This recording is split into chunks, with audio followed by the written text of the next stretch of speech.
In these times of coronavirus crisis and confusion, I've been looking for a measuring stick of exactly the level of concern and attention I should give to keeping myself, everyone I encounter, and my loved ones safe. I had made a video slideshow of an audio clip going around Facebook explaining 10 tips and practices to keep yourself safe from the virus. I asked for people to substantiate this and research it if they could, and let me know what was bunk or not. And then a biologist posted a rebuttal to that saying some of that was true and some of that really wasn't, and they posted a helpful bunch of tips. So I went and removed my slideshow from everywhere I had shared it. Then I came across this story in the Intelligencer and everything crystallized for what my level of caution should be while greatly enhancing my understanding of this insidious disease. I posted this on my page once already and got very few responses.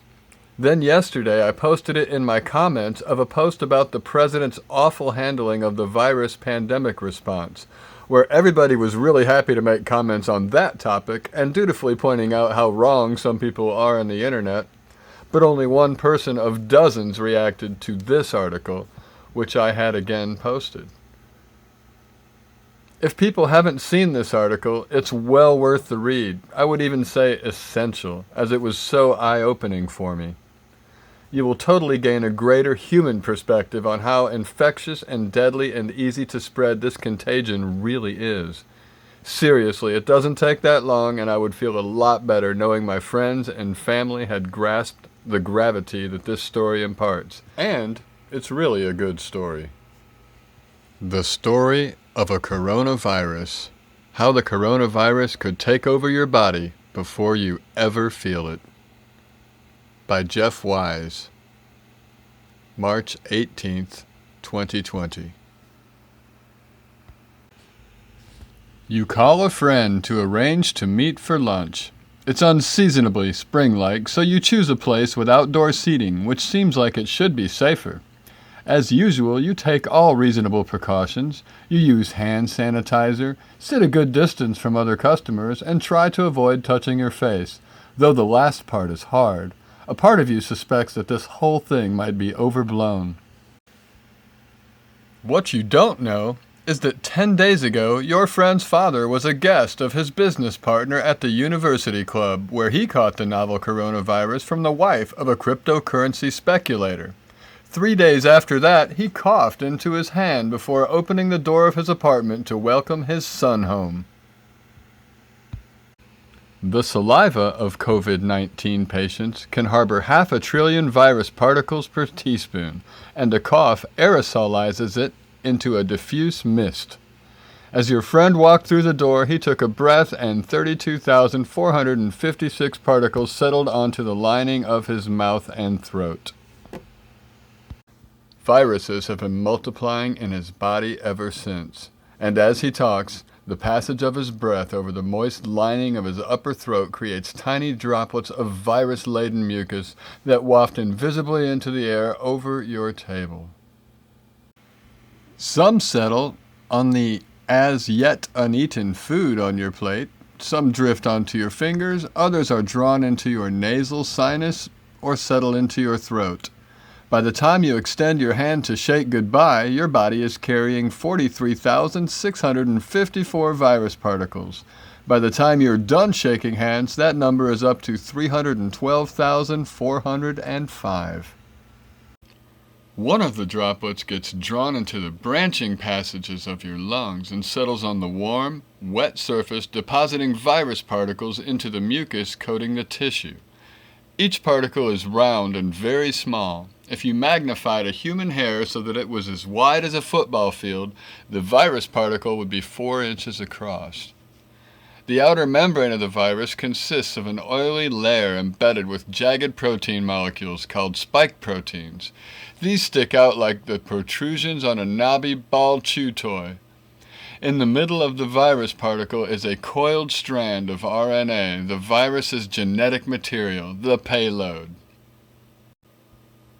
As the virus drifts through the lung's mucus, it bumps into one of the cells that line the surface. The cell is considerably larger than the virus. On the football field scale, it's 26 feet across.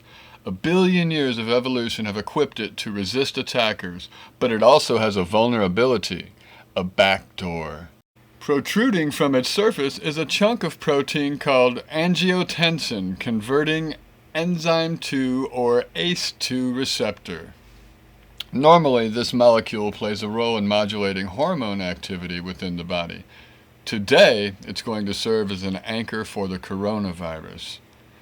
As the spike protein bumps up against the surface of the lung cell, its shape matches that of the ACE2 so closely that it sticks to it like an adhesive. The membrane of the virus then fuses with the membrane of the cell, spilling the RNA contents into the interior of the lung cell. The virus is in.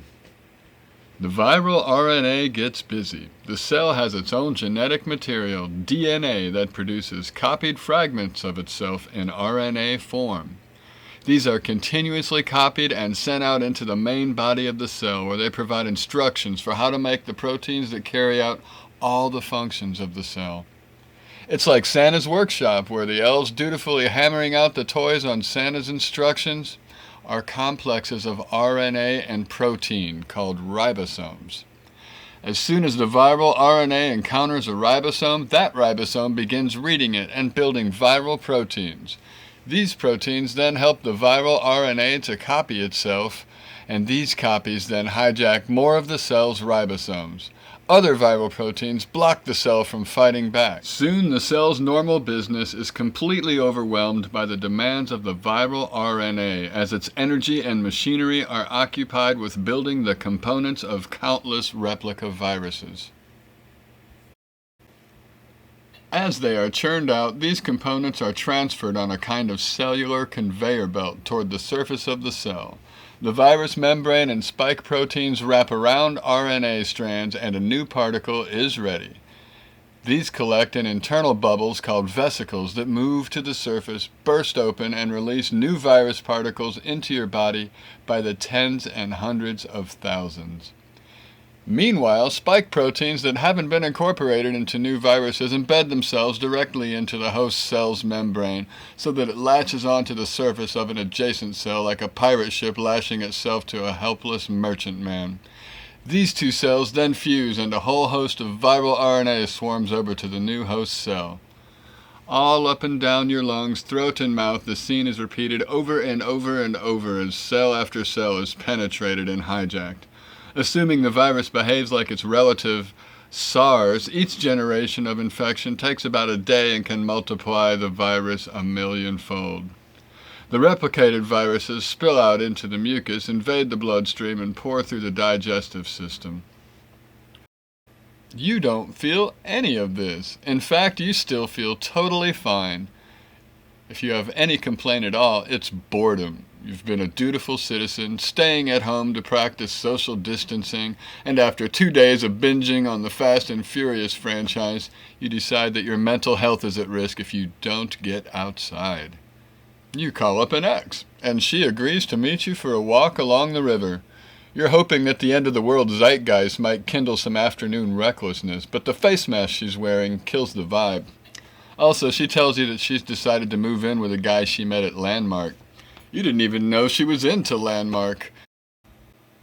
She gives you a warm hug as you say goodbye, and you tell her it was great to see her, but you leave feeling deflated.